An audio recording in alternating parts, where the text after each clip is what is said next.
Welcome to White Clover Sheep Farm. Today I will address hoof care, cutting hoofs as a maintenance, and also cutting hoofs, what to watch if you have hoof rot. This video is best watched in conjunction with the article I wrote, Hoof Care, that appeared in Farming Magazine in the spring of 2016. It can be viewed on my website www.whitecloversheepfarm.com and then click on articles. Now, when you catch a sheep, you want to have them in a fairly small pen so that you don't have to chase sheep.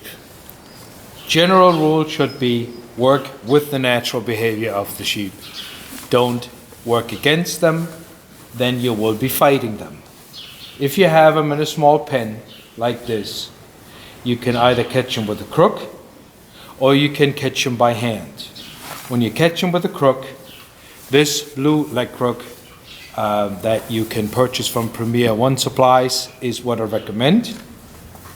When you catch them, always catch them when they are moving towards the group or standing with the group. Don't try to catch a sheep that is moving away from the group. When you catch that sheep, catch it above the hocks and then pull up. Don't pull back, then you will lose the fight because you will struggle. When you pull up, then you win. Since they are in a nice confined area here, I will be catching them by hand. So when I try to catch a sheep, I try to catch one that's standing with the group. If the sheep that I want to catch is not with the group, I let it join the group before I make an attempt. Since I'm right-handed, I move myself to the left of the sheep and I hold the sheep underneath the lower jaw. My knee, my foot is here against the back of the sheep. Then, move on. Then I turn the head away from me and I push the sheep down and then use the momentum to move her up. Then I put the sheep in between my legs and I have the knees and the feet close against the body. You don't want to set the sheep too steep, then she will struggle. Also not too far back, she will struggle this way as well. Just in the right angle, you'll figure out over time what the right angle is. I have a hoof cutter. I use a straight or smooth-edged hoof cutter as opposed to a serrated one. That is a matter of choice, of preference. I don't recommend one over the other. This is the cloven hoof, outer wall, inner wall, heel, toe.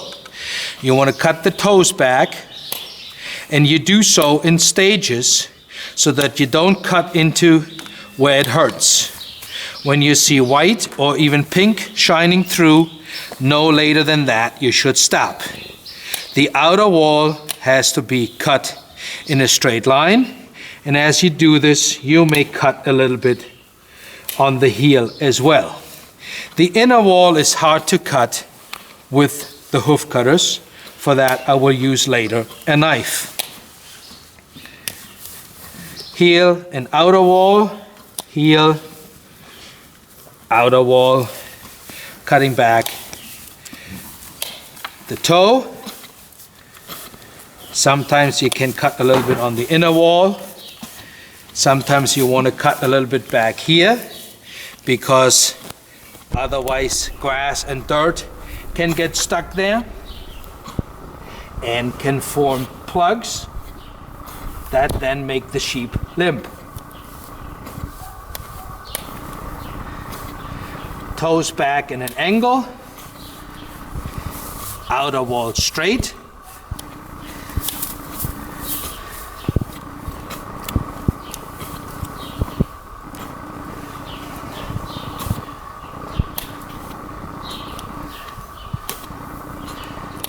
You see here, for instance, how a little bit something got stuck in between. If it's larger and it hardens, it can make the sheep limp. So I cut this a little bit back, then debris falls out easier.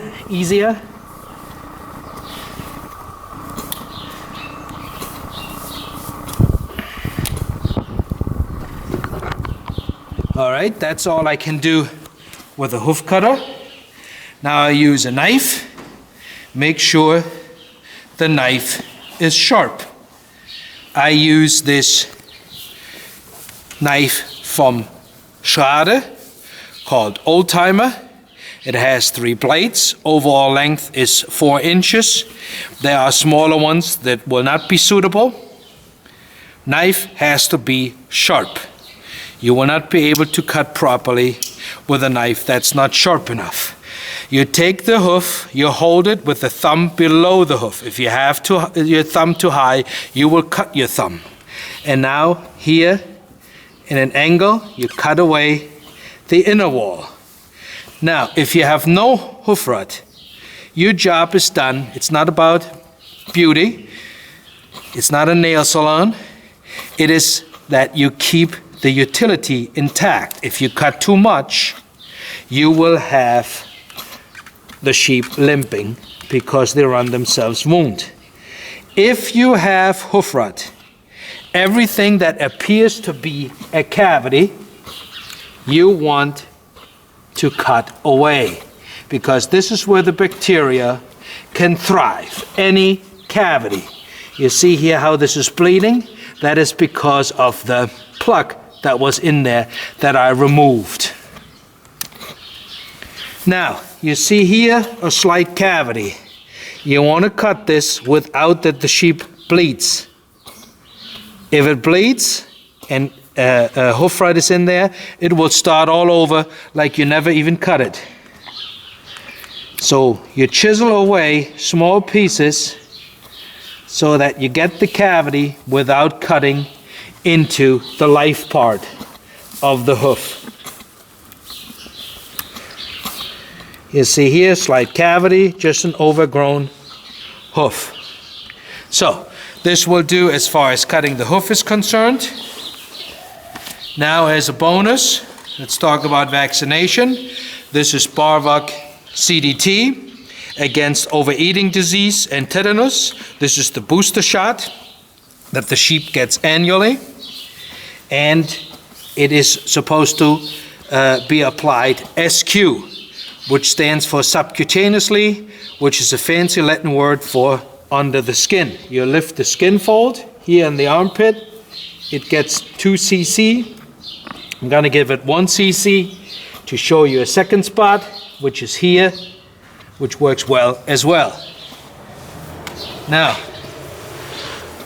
if you have hoof rot, you'll want to treat the hoofs before you let them go through a foot bath with hoof and heel, which is zinc sulfate, or an even more economical way is to buy concentrated liquid zinc sulfate, which you dilute with water, and you put it in.